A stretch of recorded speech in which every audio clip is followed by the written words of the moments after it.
간의 그 합병은 삼성그룹 이재용 부회장이 지배하는 제일모직과 삼성물산의 합병을 통해서 삼성물산이 가지고 있는 삼성전자 주식을 취득하게 되고 이렇게 함으로써 이재용의 삼성전자 지배권을 강화시키고 궁극적으로는 상속세를 회피 내지 절세하는 것이 이 본질이라고 이렇게 보여집니다.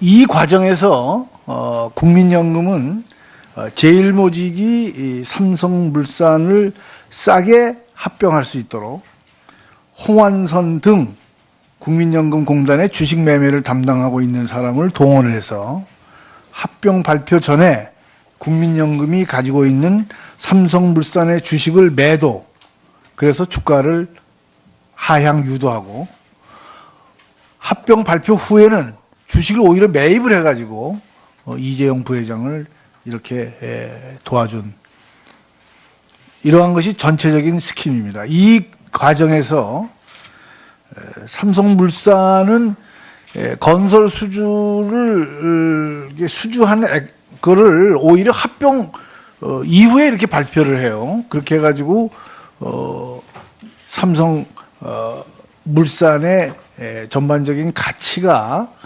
이렇게 저하되도록 이렇게 한 정황들이 있다.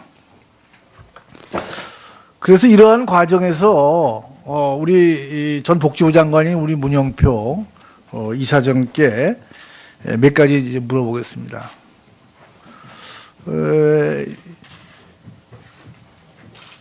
밖에서는 당시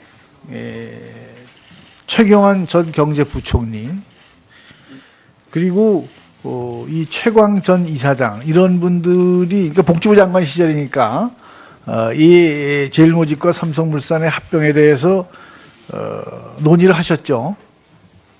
논의한 적 없습니다. 네? 논의한 적은 없습니다. 예.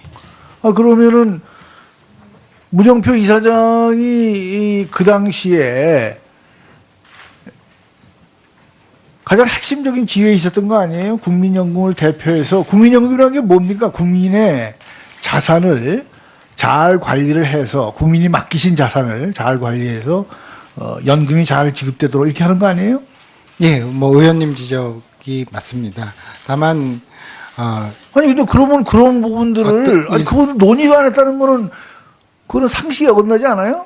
논의하셨겠죠. 근데 아까 뭐 지시는 없었다, 뭐 그렇게 얘기는 할 수 있겠지만은. 아니 그렇지 않습니다. 네? 잠깐 설명을 드리면은 그 개별 투자에 관한 건은 기금운용본부가 전담을 하게 되어 있습니다. 그래서 이사장이나 또는 보건복지부 장관이라고 해도 거기에는 개입할 수가 없게 되어 있습니다. 아니 그러면 홍완선 그 당시에 기금운용 이사는 지금 이재용 삼성 부회장을 만나셨다고 그랬는데, 그러면 그거 한 다음에 무슨 얘기를 오가는지 이런 거 보고도 안 합니까?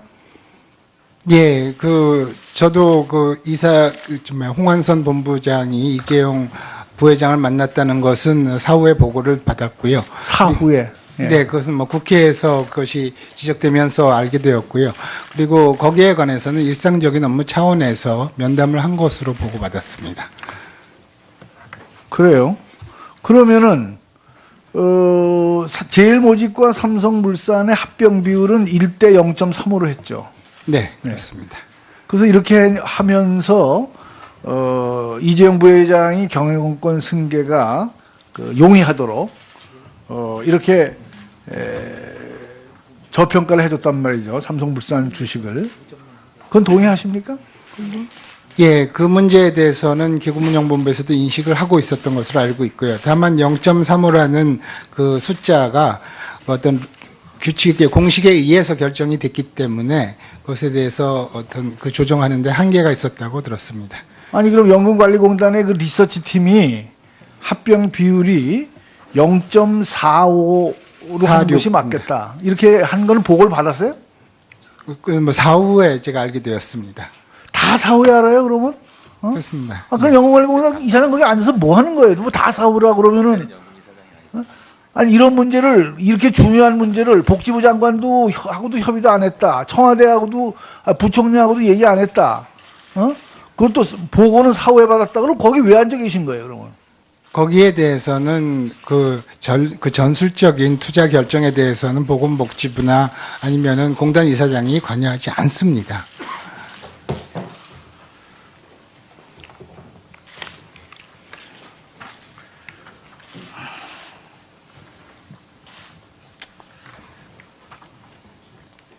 복지부 장관 시절에 그 보도에 의하면은 청와대의 뜻을 거론하면서 합병 찬성을 종용했다. 이런 얘기가 있는데 이것도 사실이 아니다.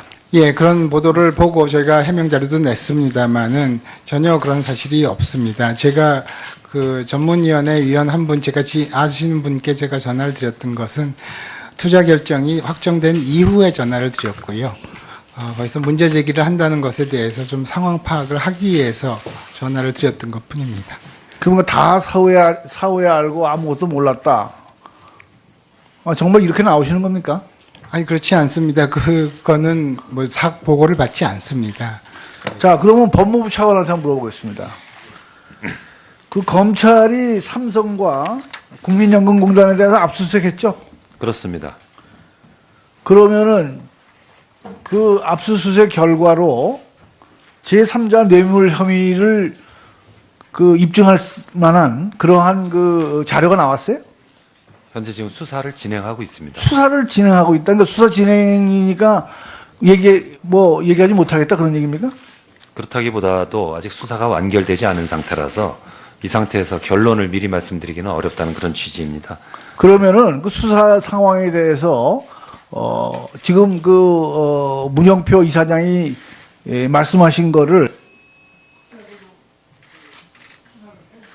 철저히 수사를 하고 또 이 부분은 어차피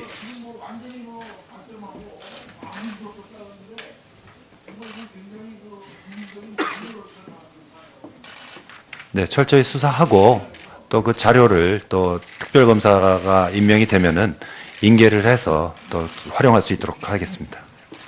예, 이종구 의원님 수고 많으셨습니다. 다음은 이용주 의원님 질의해 주십시오.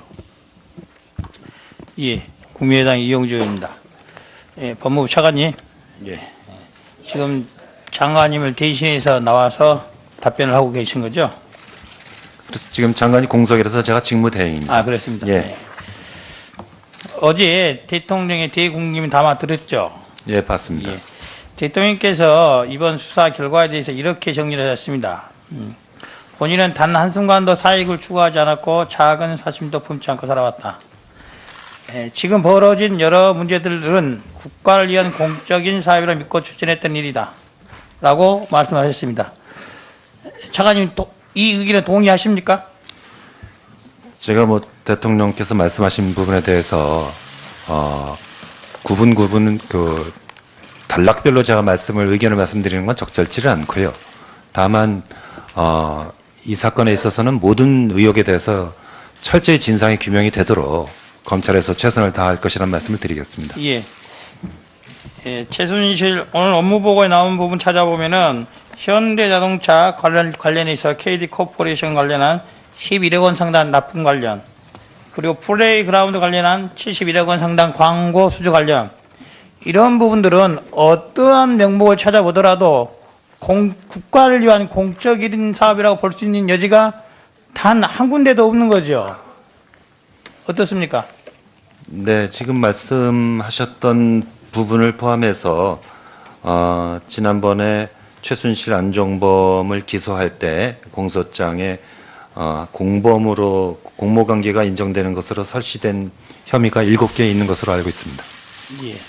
자, 어제 담화 내용에 이런 부분 나옵니다. 대통령이 여야 정치권이 논의하여 국정 혼란과 공백을 최소화하고 안정되게 정권을 이양하는 방법을 만들어 주시면은 대통령직에서 물러나겠다, 이런 말씀하셨습니다.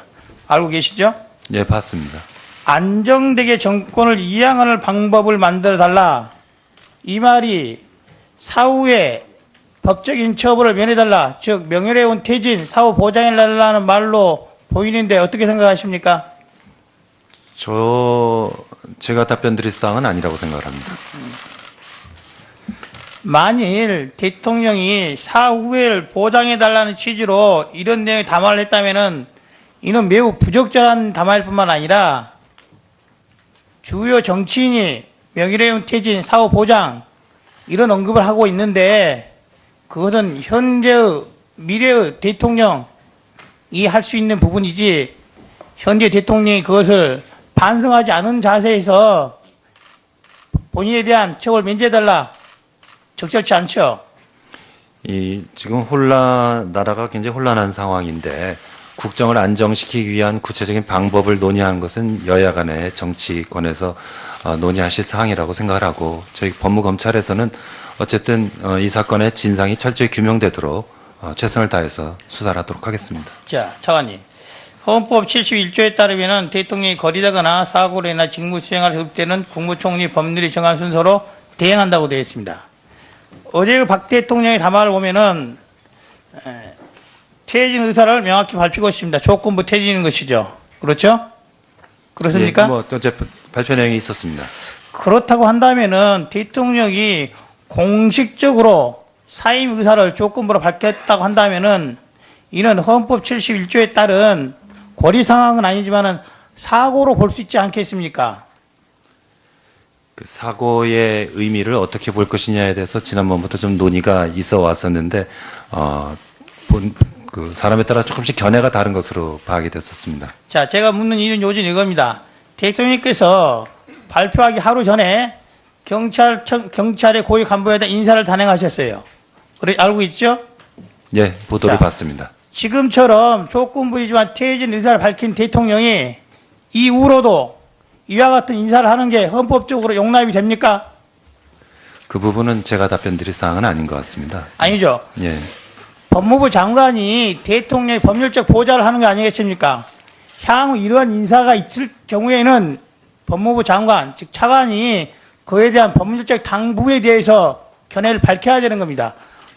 제 판단으로는 지금 대통령이 퇴진 의사, 사임 의사를 밝힌 상황이기 때문에 앞으로 정상적인 인사, 대통령 권한 행사는 할 수가 없고 현재부터는 헌법의 전환, 권한 대행에 헌법에 맞다고 보는데 어떻게 생각하세요? 아까도 말씀드렸습니다마는 대통령께서 어느 정도의 권한을 행사할 것인지 또 어느 정도로 자제를 하실 것인지 또 어떻게 해서 혼란을 빨리 수습할 것인지 이런 부분은 여야 간에 협의해서 또 방안을 찾는 것이 맞다고 생각을 하고 저희는 하여튼 이 사건에 국민들의 의혹이 풀려지도록 최선을 다해서 수사하겠다는 말씀을 드리겠습니다. 자, 차관님께 지금 법무부 장관을 대행하고 계시죠? 그렇습니다. 예. 현재 대행을 하지만 국무위원의 자격이 있지는 않죠. 예, 국무회의에는 제가 참석은 할 수 있습니다만은 국무위원으로서의 모든 자격을 대행할 수는 없습니다. 그렇죠. 그렇다면 대한민국에는 지금 법률적으로 대통령을 보좌할 수 있는 사람은 없는 거죠. 그렇지는 않습니다. 법무부 장관이 그 통상적인 업무에 대해서는 제가 대행을 합니다. 자, 국무위원의 자격으로 그런 견해를 밝힐 수는 없죠? 국무회의석상에서 제가 의결권은 가지고 있지 않습니다만은 허가를 얻어서 발언을 할 수는 있습니다. 자, 공식적인 법무부 장관의 자격으로 제가 묻는 겁니다. 자, 예.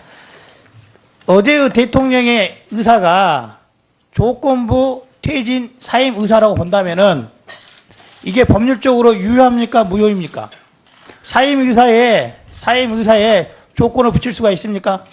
어제 대통령께서 말씀하신 사항을 갖다가 조건부 퇴진으로 해석할지 여부도 그게 뭐 보는 분에 따라서 관점이 다를 수 있는데 그걸 저희가 그래서 단정적으로 그렇게 말씀드리긴 좀 어려울 것 같습니다. 그렇죠. 법률적으로는 조건부 퇴진 의사라고 볼 수 없는 거 맞죠? 아무튼 제가 계속 말씀드립니다만은 저희로서는 하여튼 특별 검사가 임명될 때까지